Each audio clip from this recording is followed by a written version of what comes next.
Tomo 8. Primera parte. La tipología Averro de la ética noológica. A. Descripción específica de los tipos. Comenzaremos recordando que la sabiduría hiperbórea, atendiendo a la herencia hiperbórea, al símbolo del origen que encadena al espíritu, distingue en la humanidad tres clases de hombres. A. Los animales hombres, o pasú, casi inexistentes hoy en día en estado puro, pero presentes como tendencia animal en todo Viria, debido a la herencia genética del arquetipo Manú original. B. Los hombres semidivinos o virias. Se dividen a su vez en virias despiertos y virias dormidos, según que predomine en ellos la herencia hiperbórea de la sangre o la tendencia animal del pasú. C. Los hiperbóreos inmortales o siddhas, cuya existencia se encuentra fuera de todas las determinaciones materiales. De estas tres clases de hombres, son los virias perdidos quienes integran la mayor parte de la humanidad, y naturalmente es dentro de su conjunto donde se encuentra el Objective Group, cuyo tipo psicológico deseamos conocer. En la figura 99 se puede observar un cuadro sinóptico que resume cuanto venimos diciendo. Comprobamos así que la tipología Averro se basa en la distinción de tres características psicológicas del viria perdido, inherentes a su comportamiento frente al símbolo sagrado. Esto es, el acto ético fundamental. El yo frente al símbolo sagrado. Se trata, pues, de tipos sumamente específicos, cuya descripción debe ser en extremo precisa si se pretende evitar confusiones y malentendidos. Pero el criterio adoptado, a pesar de su rigor, tiene una gran ventaja que conviene poner de relieve. Hemos explicado en varias oportunidades que el viria perdido se transforma en despierto cuando consigue reorientarse hacia el origen. El viria despierto, aun cuando todavía no haya conquistado el bril, ya no volverá a perderse nuevamente porque su yo ha adquirido un permanente estado de alerta. Ha reconocido el carácter bélico de su extravío y comprendido que sólo podrá liberarse de la cautividad material si toda su fuerza espiritual, su valor, su resolución, en fin, si toda su voluntad apunta hacia un único fin: el retorno al origen. Pero, tratándose de una situación esencialmente bélica, dicho tránsito solo tendrá éxito si previamente se lo ha planificado. Con otras palabras, hay que conocer la manera de llegar, es decir, hay que poseer una estrategia. Desde luego, por estrategia entendemos el conocimiento del medio para arribar al fin del camino, un medio que puede ser alguna de las vías secretas de liberación, toda vez que ellas constituyen propiamente modelos estratégicos generales.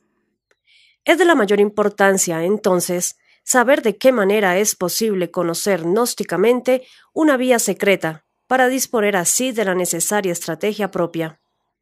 El misterio del laberinto, cuya solución emplea la vía de la oposición estratégica y la técnica arquemónica, procura que el yo perdido efectúe el salto inductivo desde el signo del laberinto exterior hasta el símbolo del laberinto interior. Y es la gnosis del laberinto interior, como se explicó, la que permite establecer la distancia estratégica entre el yo perdido y el Selbste. La percepción de esa distancia es lo que orienta al yo y lo aproxima al centro del laberinto, donde se consumará su inmortalidad y se pondrá al alcance la posibilidad de liberar definitivamente al espíritu del encadenamiento material. En este tránsito entre que el yo perdido consigue dominar el secreto del ángulo recto para ingresar a la plaza Tau, se produce el acto ético fundamental, el yo frente al símbolo sagrado, es decir, el yo arrinconado contra la fenestra infernalis de la runa odal. Se enfrenta con los símbolos sagrados que emergen en la esfera de luz e intentan fagocitar al sujeto consciente durante su emergencia. Y es entonces cuando el yo debe exhibir la actitud graciosa luciférica, deteniendo el proceso del símbolo sagrado e ingresando en la plaza central Tau. He aquí completo el desarrollo de la estrategia del laberinto, la estrategia propia de todo iniciado hiperbóreo de la Orden de Caballeros Tirodal. B. La ley del globo del acto ético fundamental. El principio fundamental del cual parte la descripción tipológica es el hecho de que los virias perdidos suelen reaccionar de tres maneras diferentes frente al símbolo sagrado, es decir, durante el acto ético fundamental. Pero hemos de recordar, ante todo, que tal enfrentamiento, el yo frente al símbolo sagrado, es un acto interior, una situación propia de la estructura psíquica. El símbolo sagrado, en efecto, puede haber sido descubierto interiormente por la percepción que el sujeto consciente y el yo perdido realiza sobre una fantasía, o proceder de una percepción exterior, revelado por un iniciador, por ejemplo. En este último caso, una vez introyectado, el símbolo actuará con toda su potencia directamente en la esfera de luz, análogamente a cualquier símbolo sagrado emergente. De manera que, sea cual fuere la procedencia del símbolo sagrado, el hecho es que éste aparece ante la visión del yo perdido, y que existe la certeza de tal aparición. El símbolo sagrado aparece en la esfera de luz, entonces diferenciado y enfrentado. La aparición de un símbolo sagrado es siempre una experiencia impresionante, de allí que no le sea posible al yo perdido mostrarse indiferente. El símbolo es diferente e impresiona. Si un símbolo es verdaderamente sagrado, es decir, si representa una verdad metafísica del más elevado orden, su aparición causará en el yo perdido una impresión muy intensa, caracterizada por ciertos estados de ánimo típicos, tales como asombro, admiración, sorpresa, pasmo, estupor, etc., que conviene resumir en un concepto: perplejidad. Con otras palabras, la aparición del símbolo sagrado causa la inmediata perplejidad del yo perdido.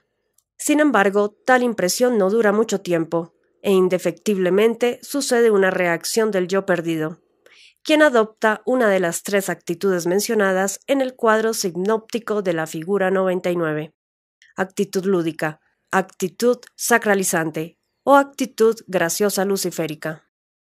Vamos a destacar ahora un fenómeno que ocurre durante ese momento, cuando el símbolo sagrado se manifiesta a la conciencia, y que resulta determinante en las posibles reacciones del yo perdido. Si tenemos presente que perplejidad significa incertidumbre, duda, vacilación, etc., es decir, detención, podemos describir con precisión al fenómeno. Cuando el sujeto consciente se detiene perplejo frente al símbolo sagrado, éste parece crecer ante su mirada atónita. Este fenómeno es tanto más efectivo cuando el sujeto consciente ha resultado muy apabullado. Ni siquiera se advierta tal crecimiento y en cambio se crea estar de improviso ante un horizonte semiótico inconmensurable. Es lo que ocurre con símbolos que representan deidades o mitos, cuyo tamaño relativo con respecto a la conciencia, al esquema de sí mismo, parece extremadamente grande, y capaces incluso de aplastar a algunas mentes débiles. La actitud sacralizante, según se verá más adelante, es típica de aquellos virias perdidos cuya voluntad resulta impotente para superar la ilusión de tamaño, producida por el fenómeno de crecimiento del símbolo. Porque, y esto hay que afirmarlo, la relación de grande a pequeño con que un símbolo sagrado se refiere a la conciencia o esquema de sí mismo es sólo una ilusión, un engaño producido por la potencia que sus arquetipos insumen en la emergencia. No hay, pues, símbolos sagrados grandes o pequeños, mayores o menores, superiores o inferiores, etc., sino símbolos sagrados potentes o impotentes para actuar sobre la conciencia o esquema de sí mismo, es decir, sobre el sujeto consciente y el yo perdido.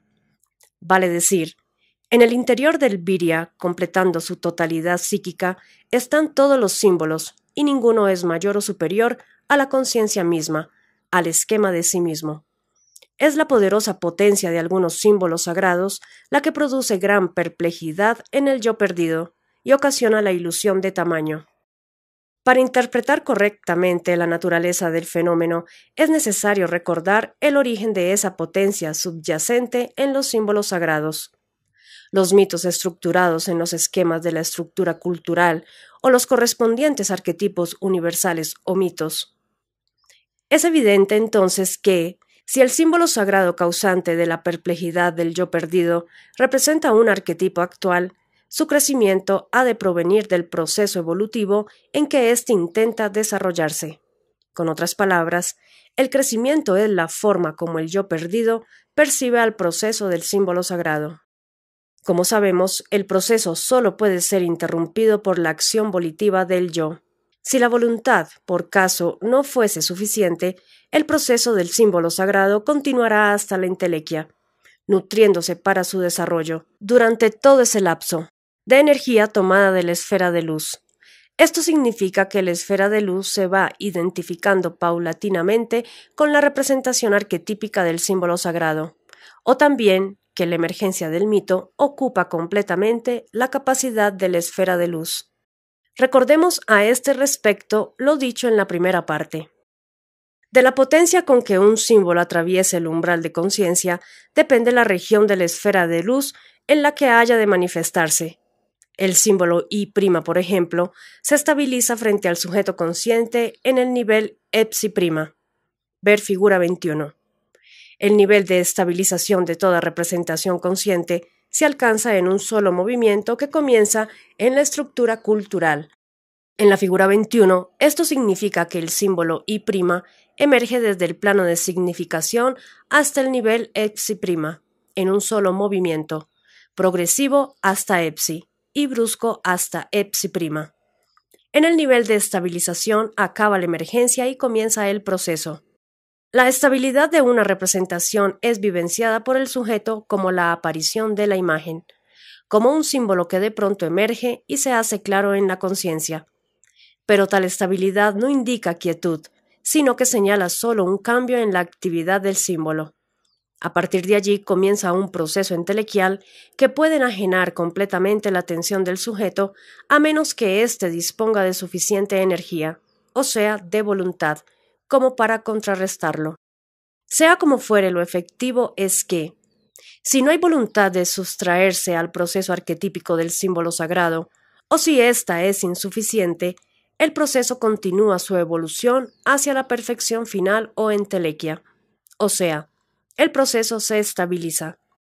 En esta conclusión de capital importancia puede advertirse que una relación liga a la voluntad y a la estabilidad. Es la relación conocida alegóricamente como ley del globo, y que puede enunciarse así: a menor voluntad, mayor estabilidad del proceso. Si se interpreta correctamente la ley del globo, se comprobará que la ilusión de tamaño es una expresión o medida de dicha ley, y por lo tanto, que tal ilusión depende de la relación entre ambos factores, la voluntad del yo perdido y la estabilidad del proceso. Cabe destacar, sin embargo, que la ilusión de tamaño, como expresión de la ley del globo, da una medida inversa de la voluntad. Más claramente, supongamos que alguien se enfrenta con la visión de un símbolo cuya potencia produce en su yo perdido un efecto apabullante. Por ejemplo, un católico impresionado de santa perplejidad ante la aparición de un corazón sangrante coronado de espinas. La ley del globo afirma, en estos casos, que si el símbolo sagrado es apreciado como enorme, grande, dilatado, mayor, superior, etc., tal ilusión de gran tamaño indica inversamente cuán chica es la voluntad. Percibir un símbolo grande es señal segura de una voluntad pequeña, y naturalmente, en el extremo de la escala, el panteísta, cuya visión de Dios abarca la totalidad de cuanto es posible ver, según la ley del globo, posee una voluntad individual casi inexistente. Se comprende ahora que, estando los tres tipos psicológicos definidos por la reacción del yo perdido frente al símbolo sagrado emergente, será la ley del globo quien determinará el grado de intensidad con que tal reacción se haga efectiva. Es conveniente, pues, profundizar en el conocimiento de la ley del globo. Esto se conseguirá en el siguiente artículo mediante una alegoría que permitirá también describir analógicamente a los tres tipos psicológicos. C. La alegoría del Señor, Averro y el globo. Dentro de la alegoría hay que distinguir dos momentos, caracterizados por escenas o íconos diferentes. En primer lugar, Describiremos una escena y estableceremos algunas correspondencias analógicas. Finalmente, observaremos la segunda escena y sacaremos conclusiones definitivas. Dispuestas así las cosas, podemos pasar a la primera escena. En ella vemos un cuarto de regulares dimensiones ocupado por el señor Averro, quien se encuentra sorprendido por un suceso inesperado. En efecto, el señor Averro es dueño de una garrafa llena a presión de una mezcla de gases muy valiosa, que constituye prácticamente toda su riqueza. No desea, pues, perder el gas por nada del mundo, y por eso vigila periódicamente la válvula de venteo, asegurándose de que se encuentre bien cerrada. He aquí el motivo de la sorpresa. Al mirar esta vez hacia la válvula, comprueba que se encuentra abierta y que por arriba de la garrafa, la figura heteromorfa de un globo polícromo se infla sin cesar. Frente a la aparición del globo, el señor Averro advierte simultáneamente varias cosas: que su valioso gas alimenta de modo constante la hinchazón del globo, que la policromía de su superficie cambiante le resulta muy atractiva, que, sin embargo, admira mucho más sus metamorfosis, pues aunque crece continuamente, nunca acaba de tomar una forma definitiva, etc. Y, ante una impresión de matices tan variados y hasta contradictorios, el señor Averro se detiene perplejo durante un largo instante, observando que aquel orbe neumático es, o se ha tornado, extremadamente grande. No será dificultoso establecer los puntos análogos de una imagen alegórica tan simple. Así, el señor Averro representa al yo del Viria perdido, perplejo frente a la aparición del símbolo sagrado. La garrafa equivale a un depósito de energía psíquica inconsciente y la mezcla de gases a dicha energía. Y la válvula corresponde al órgano o función por medio del cual la voluntad del yo se manifiesta sobre el fenómeno. Es evidente entonces que el globo es una figura análoga del símbolo sagrado. Si miramos bien, veremos que el globo, con su continuo crecimiento, se muestra mucho semejante al proceso del símbolo sagrado. El globo, al igual que el símbolo, es al comienzo del fenómeno solo un germen, pleno de propiedades potenciales. La válvula abierta permite que el soplo de los gases alimente al germen y desarrolle su potencia, actualizando todas esas formas vistas por el señor Averro, que no son más que momentos del fenómeno, estados o fases del proceso. También el símbolo sagrado, como el globo, es al comienzo del fenómeno solo germen, es decir, puro signo potencial, el aporte nutricio de la energía psíquica inconsciente, que es compuesta por arquetipos como la mezcla por gases, produce el desarrollo del germen símbolo, cuyas propiedades se actualizan en la conciencia. No olvidemos en ningún momento que el proceso que estamos estudiando, la aparición del símbolo sagrado, es aquel por el cual se hace consciente un símbolo y puede ser conocido. Toda relación entre el yo y un símbolo revela un grado de conocimiento consciente, sea que el yo abarque al símbolo con el entendimiento o que éste se yerga, inflado y amenazador ante un yo imponente. En la primera escena es la inflación del globo el sujeto dinámico que actúa objetivamente sobre el señor Averro, quien por el contrario permanece pasivo, perplejo frente al fenómeno. La segunda escena registra las posibles reacciones del señor Averro, que corresponden analógicamente a los tipos psicológicos. En resumen, la primera escena mostró la acción del símbolo sagrado sobre el yo perdido, es decir, la constitución del acto ético fundamental. La segunda mostrará la reacción del yo perdido, reacción que debe interpretarse como la actitud ética fundamental del yo frente al símbolo sagrado, y que define al tipo psicológico del Viria perdido, por su carácter lúdico, sacralizante o gracioso luciférico. Por motivos de claridad conviene separar la descripción de las tres actitudes típicas y presentarlas una por vez. La segunda escena viene entonces dividida en tres actos: primero, segundo y tercero. D. Descripción analógica de las actitudes lúdica, sacralizante y graciosa luciférica. Primero, actitud lúdica. En tanto se disipaba la perplejidad en el alma del señor Averro, debatían dos sentimientos encontrados: fascinación y atracción por el globo polícromo, y temor hacia su proceso de crecimiento. De tal conflicto resultó triunfador el último contendiente, y pronto el señor Averro fue dominado por un miedo más intenso, que reemplazó su perplejidad y amenazaba con convertirse en pánico. Y la reacción del señor Averro fue rápida y típica, no dando tiempo a que el globo se dilatara demasiado. Huyó. Pero antes de huir dio un brusco manotazo y arrancó el globo del pico de la garrafa, llevándoselo consigo hacia el rincón del cuarto en el cual se refugió. Para el señor Averro, el globo se transformó así en un juguete. Claro que aquello que tenía entre sus manos no se parecía en nada al globo que antes se expandiera sobre la garrafa y le fascinara con su belleza polícroma, no después de que el gas se escapara de su interior y se transformara en una membrana desinflada. El globo, al iniciarse el fenómeno, era un germen cuya potencia polimorfa se desplegaría bajo la presión de los gases. Sin gas, el globo sería solo una cascarilla de germen. Y mientras el señor Averro jugaba con aquel cadáver, en la garrafa la válvula continuaba abierta, perdiéndose venteado aquel precioso gas que había estado alimentando al globo. Segundo, actitud sacralizante. La aparición del globo causó una fuerte impresión en el señor Averro.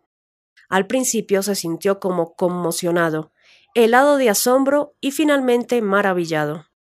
Tras una sucesión de estados semejantes, el señor Averro experimentó la convicción de que se hallaba ante una manifestación luminosa, un hecho sobrenatural, señal de una presencia divina o la divinidad misma. En lugar de la perplejidad, suyo adoptó una actitud de contemplación extática del fenómeno. Es decir, a la incertidumbre inicial sumó una pasividad aún mayor. Pero en ese devenir, el globo continuaba creciendo continuamente, vale decir, el fenómeno se había estabilizado, y cuando el globo fue suficientemente grande para la temerosa y prudente apreciación del señor Averro, éste tuvo por cierto que aquello que era tan grande y bello debía ser necesariamente superior, y sintiendo su alma disminuida frente a tanta grandeza, encogida de fervor religioso, aniquilada por una devoción sin nombre, el señor Averro efectuó el primer acto desde que presenciara el fenómeno. Se arrodilló y adoró al globo de colores. Y el globo, que seguía creciendo con estabilidad, pronto fue tan enorme que acabó por ocupar todo el espacio de la habitación, adaptándose a la forma de las cosas que allí había, las cuales quedaban incrustadas en distintas partes de la superficie elástica. Y así ocurrió que el globo terminó por abrazar al señor Averro, quien continuaba en su posición devota, absorbiéndolo entre los pliegues volubles y sepultándolo en lo hondo de su entraña neumática. Tercero, actitud graciosa luciférica. La aparición del globo sacudió el alma del señor Averro como un latigazo, y de inmediato el fenómeno le impresionó en su calidad de hecho dramático, lleno de inevitable sentido.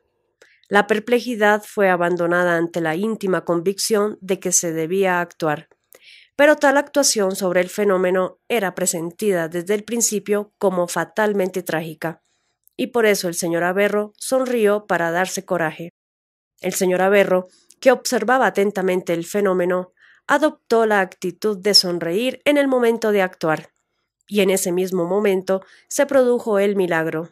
Su risa cambió el sentido del hecho, transformándolo de dramático en cómico. Acto seguido, el señor Averro estiró la mano y cerró la válvula, impidiendo así el paso del gas.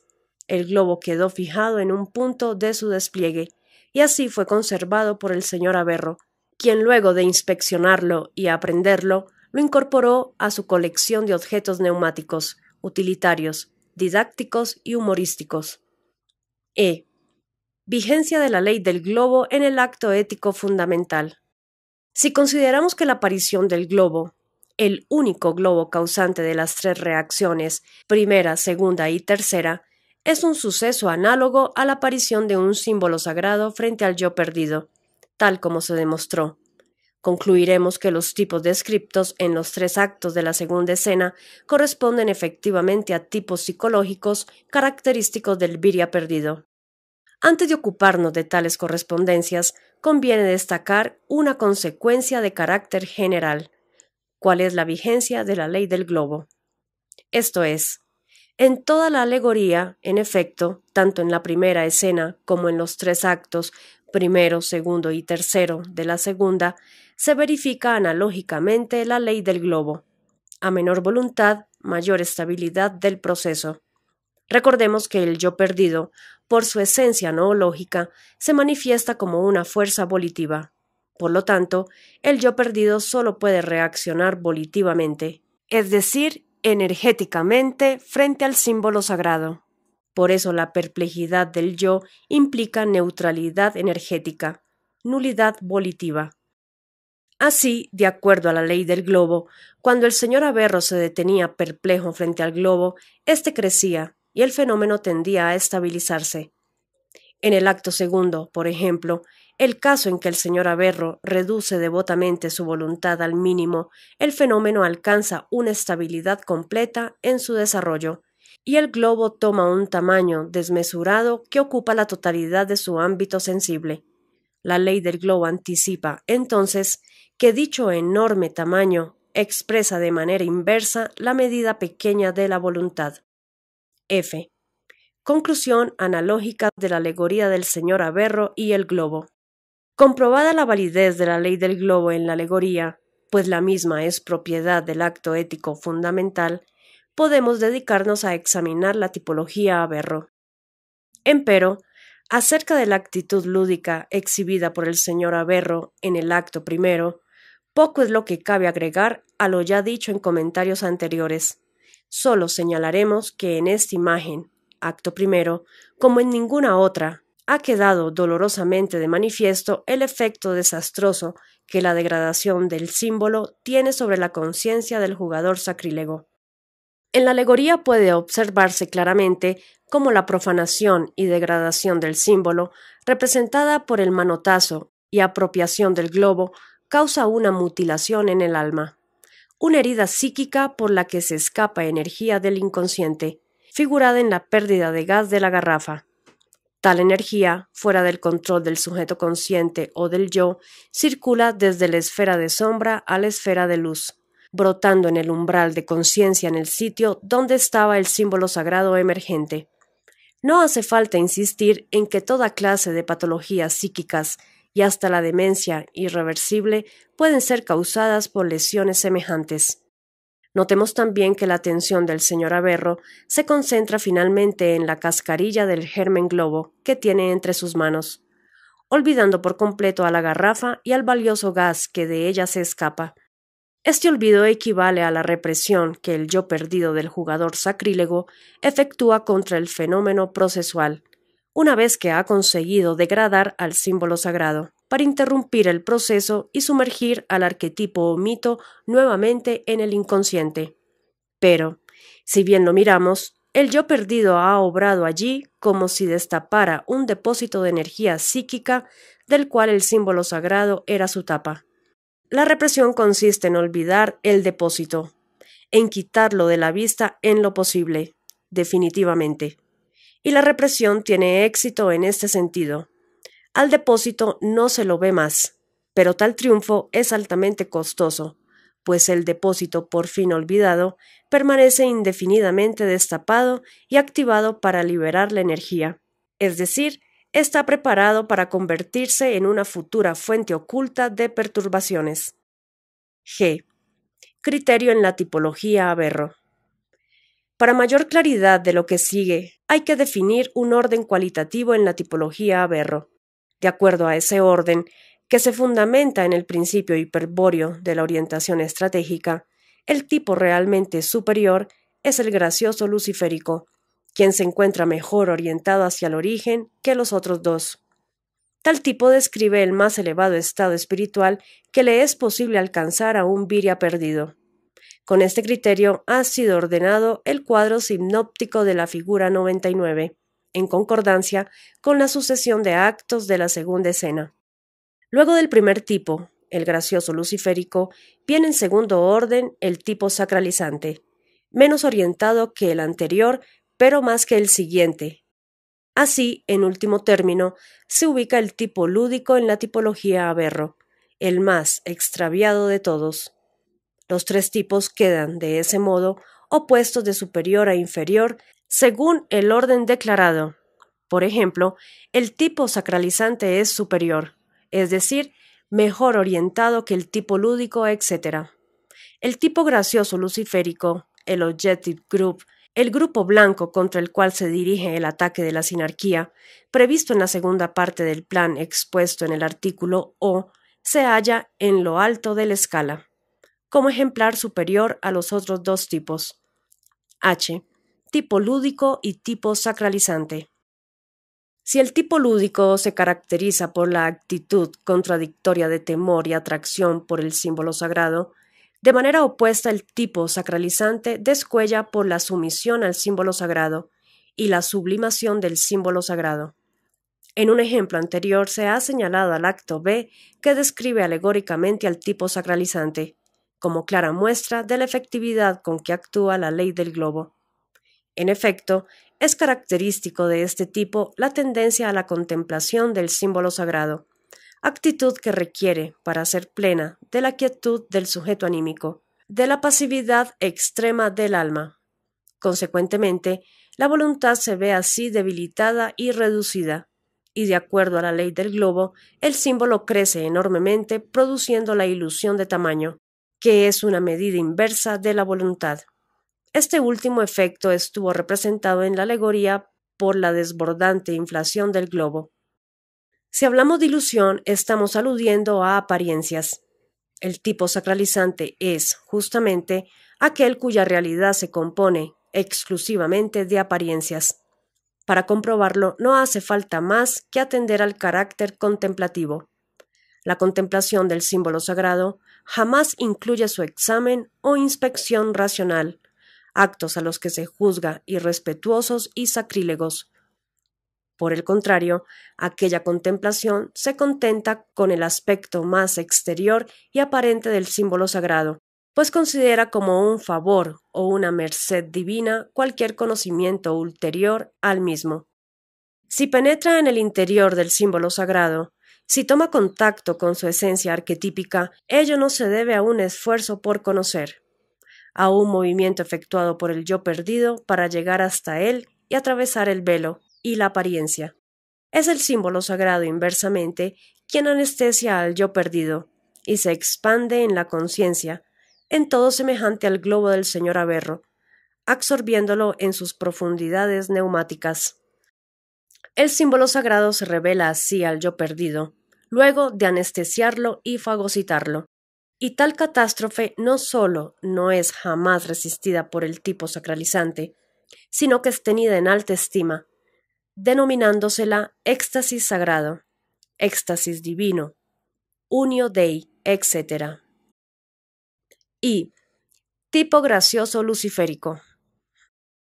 Así como demostramos en anteriores comentarios que la actitud lúdica se origina en parte en el temor a trascender los símbolos, puede demostrarse también que la actitud graciosa luciférica se fundamenta en el valor. Es evidente, pues, que dichos tipos son opuestos. Sin embargo, ambas actitudes, una originada en el temor y la otra fundada en el valor, no deben considerarse como un par de contrarios opuestos. Las dos están opuestas, pero solo como lo superior lo está con lo inferior, tal como se explicó en el artículo H. Ahora bien, según la sabiduría hiperbórea, la actitud graciosa luciférica es característica de todo linaje hiperbóreo.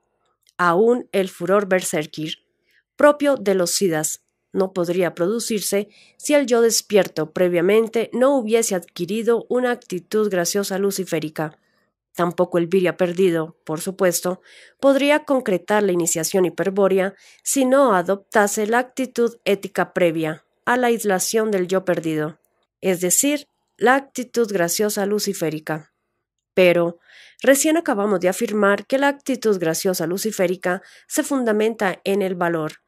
Reviste, pues, la mayor importancia indagar ¿Qué significa valor en el acto ético fundamental? El yo frente al símbolo sagrado, es decir, en el ámbito donde se suscita la actitud graciosa luciférica. Respuesta. Valor es la voluntad graciosa, o sea, la voluntad carismática. Para explicar este concepto hay que tener presente los términos en los que esté planteado el acto ético fundamental. El yo perdido perplejo frente a la aparición del símbolo sagrado. En este caso, el tipo gracioso luciférico es el único de los tres tipos que reconoce. A. Que entre el símbolo sagrado y el yo perdido se ha creado una tensión. B. Que tal tensión tiene significado dramático. Comprender el significado dramático del acto ético fundamental es esencial, porque la tensión proviene de la fuerza puesta en juego por el arquetipo tras el símbolo sagrado, para capturar al sujeto consciente y al yo perdido subsumido en él, anestesiarlo y fagocitarlo. A este proceso del símbolo sagrado solo logra oponerse con eficacia el tipo gracioso luciférico. He aquí, pues, con más detalle, la definición del concepto de valor. Solo quienes han percibido conscientemente la tensión dramática entre el yo perdido y el símbolo sagrado, es decir, los miembros del tipo gracioso luciférico, y se oponen a ella con voluntad graciosa, poseen verdadero valor. A este enunciado se lo denomina definición noológica del valor. La voluntad graciosa es la fuerza noológica que el yo aplica contra el símbolo sagrado emergente cuando presenta una actitud graciosa luciférica. Como se verá, la voluntad graciosa aporta una energía extra al yo perdido, que le permite detener el proceso del símbolo sagrado y evitar la fagocitación de la conciencia, suspendiendo la tensión dramática. Por eso se llama graciosa a tal voluntad, porque la energía extra aportada es producto del Paráclito. Con esta misma voluntad graciosa, el iniciado hiperbóreo o caballero tirodal construye la esfera ere en torno del Selbste. Resulta así que el valor noológico es la voluntad graciosa manifestada por el yo durante el acto ético fundamental. No hay que olvidar nunca este carácter interior del valor noológico, especialmente para distinguirlo del concepto vulgar de valor, que alude a un peligro exterior. El valor, en efecto, se opone al temor, mas ambos actos están referidos al peligro. Se teme al peligro. Valor es no temer al peligro. Pero en la significación vulgar, el peligro es siempre externo u objetivo, motivo por el cual el valor se define como una característica de la conducta, un rasgo del comportamiento circunstancial. En su raíz latina, valeo, el vocablo ya aludía a un carácter exterior u objetivo. Valeo significa ser fuerte, poderoso, robusto, etc. El valetis o valiente, por ejemplo, era el fuerte. Se comprende entonces que al centrar la definición del valor noológico en torno del yo, en el ámbito interior del acto ético fundamental, nos hemos alejado demasiado del concepto vulgar del valor. El peligro que amenaza al yo, la fagocitación psíquica, procede de un símbolo sagrado emergente y apenas se deja comparar con los peligros del mundo exterior. En consecuencia, el valor necesario para enfrentar tal peligro no se puede derivar de la exterioridad del comportamiento, sin que deba ser definido precisa y cuidadosamente en el terreno mismo de su generación, esto es, el acto ético fundamental, el yo frente al símbolo sagrado. Desde luego que esta definición interior del valor noológico solo es válida para el tipo gracioso luciférico, un viria de linaje hiperbóreo para el cual el valor es su esencia espiritual, y no un mero revestimiento psicológico o postura exterior. El furor berserkir, en el extremo de pureza sanguínea, implica una mutación completa del microcosmos, mutación que transforma toda substancia en energía resuelta, orientada hacia el origen. La actitud graciosa luciférica es, pues, una actitud valiente, tanto si se la adopta para enfrentar a un símbolo sagrado emergente, como para dar el segundo paso de la solución de Botán y aislar el yo en el arquemonaodal, marchando luego hacia el origen. Ya lo hemos advertido. Entre el yo y el origen siempre se encuentra el enemigo. y el enemigo puede ser cualquiera de las múltiples formas del engaño que emplea el demiurgo. Marchar hacia el origen implica, pues, un enfrentamiento terrible del que solo podrá salir vencedor quien lo acometa impulsado por un arrojo sin reservas, una osadía irrefrenable, audacia genial, intrepidez iluminada, atrevimiento liberador, en fin, por un valor irresistible que es puro fuego, porque parte de la sangre pura o fanema. Sí, en el último grado de la pureza sanguínea, el valor es furor berserker, pura resolución, pura energía, puro fuego, una cólera sublime, un coraje metafísico, una flecha incandescente disparada al revés del tiempo, por sobre el espacio enemigo hacia el bril. Entonces, cuando el yo saeta culmine ese viaje interior en las fronteras del espíritu eterno, la libertad original quedará atrás de la locura de la materia y la energía, y sólo el valor sobrevivirá en lo absoluto, porque el espíritu hiperbóreo, el espíritu esfera normal, eterno e infinito, es el valor absoluto. J. Efecto de la actitud graciosa luciférica sobre la tensión dramática. Hemos visto que el tipo sacralizante percibe la ley del globo en forma subjetiva, como ilusión de tamaño del símbolo sagrado. De manera análoga, el tipo gracioso luciférico percibe la ley del globo en forma energética, como tensión dramática del símbolo sagrado. Cuando el señor Averro, que ha captado la tensión dramática, ríe para darse coraje, ello significa que dispone de una voluntad graciosa para afrontar la situación. La tensión dramática, manifestación energética de la ley del globo, tiende a inmovilizar al yo perdido, creando en su entorno un microclima de angustia, vale decir, un contexto dramático. ¿Cuál es el beneficio que concede la actitud graciosa luciférica en esa circunstancia dramática? Respuesta.